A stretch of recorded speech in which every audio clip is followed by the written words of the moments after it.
Once again, welcome everyone to our today's session.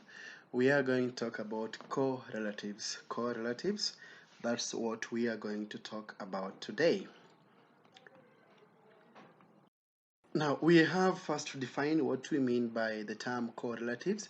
And correlatives, these terms we say, are words that are always used in pairs to emphasize an action performed by a given subject at a given time within a sentence. Just remind ourselves, remember in English we say the doer of the action is also known as the subject, while the receiver of the action is known as an object. So when we talk about a subject, just remember that we are talking about the doer of the action.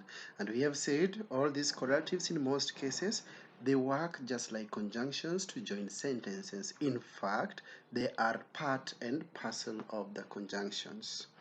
Now, before we go to that, the categories, we have various categories under which correlatives are classified. Various categories under which correlatives are classified, and we are going to have a look at the first category. So the first category, we remember we have said that all correlatives, they go in pairs. So no sooner goes with than, hardly goes with when, scarcely goes with when, barely goes with when, and rarely goes with when. That makes up the first category. That makes up the first category, and we are classifying them as in first category because of the meaning they are insinuating when they are used in sentences. So we have, whenever you use that first category, the meaning of the sentence is immediately after the first action, the second action followed. For example, hardly had I switched off the lights when I heard a loud knock. In that particular sentence, we have two actions taking place. The first action is represented by the verb switched, and the second action is a knock. Now, we talk about hardly had I switched off the lights. So the first thing you did, you switched off the lights, and immediately you switched off the lights, you had a knock. So the first action takes place, then immediately after the first action, the second action takes place by the first category. Now, there are points here again to note, there are points here to note, and we have to note number one, that when we use no sooner, it can either take had or did before adding done. Remember, no sooner goes with done, that is as a correlative, but you can make use of had or with before that done. Now we have example.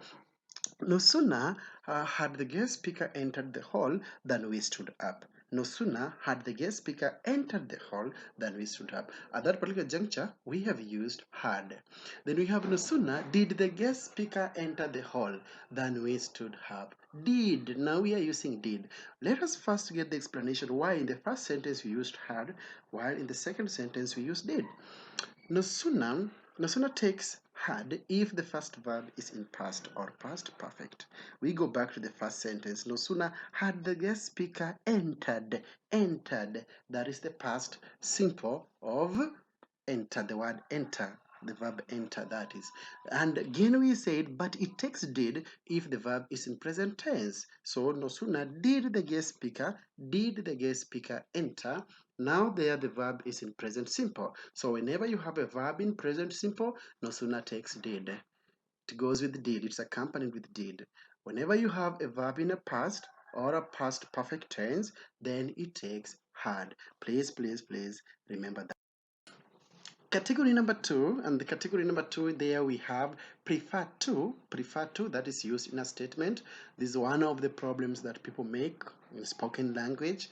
When you say prefer and you mean a statement, it must go with to. Example, I prefer githeri to rice. That means I love githeri more than rice. Then we have prefer or in a question. If I'm asking a question, I have to give you two options. For example, I may ask, do you prefer githeri or rice? Do you prefer githeri or rice? Then your answer will be, I prefer githeri to rice. The same also goes with rather than in a statement, rather or in a question. To category number three, let's move to category number three. And in category number three, we have both and, very, but to show contrast, very and to show additional, not only but also, then in addition to. Now let's look at very, but and very and. When you talk about something going contrary to expectation, then you use but. in the essence of meaning the contrast. But if it goes to how you expected it, then you use and. For example, we have here, the hare was very tired. And if the hare is tired, you didn't expect the hare to win the race. So if he won the race, then you go for a contrast. And that's what we are saying. The hare was very tired, but he won the race. In the second sentence, we have the hare was very tired. And if he was tired, what were you expecting? We expected that he would rest, and that's what he did. So there we go for additional information, and that's why we are using very and.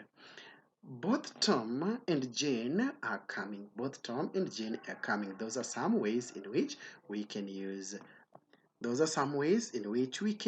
all that category number 3. Let's move on. Now, category number 4 is a very interesting one. We have not until takes that. Not until takes that. Most students or most candidates will still confuse that with when. You cannot use two conjunctions of time in the same sentence. Only after takes will, only when takes that. Remember, only when takes that, not until takes that, only after takes will. Not until. It was not until George was punished that he stopped smoking. So when did he stop smoking? Immediately after he was punished.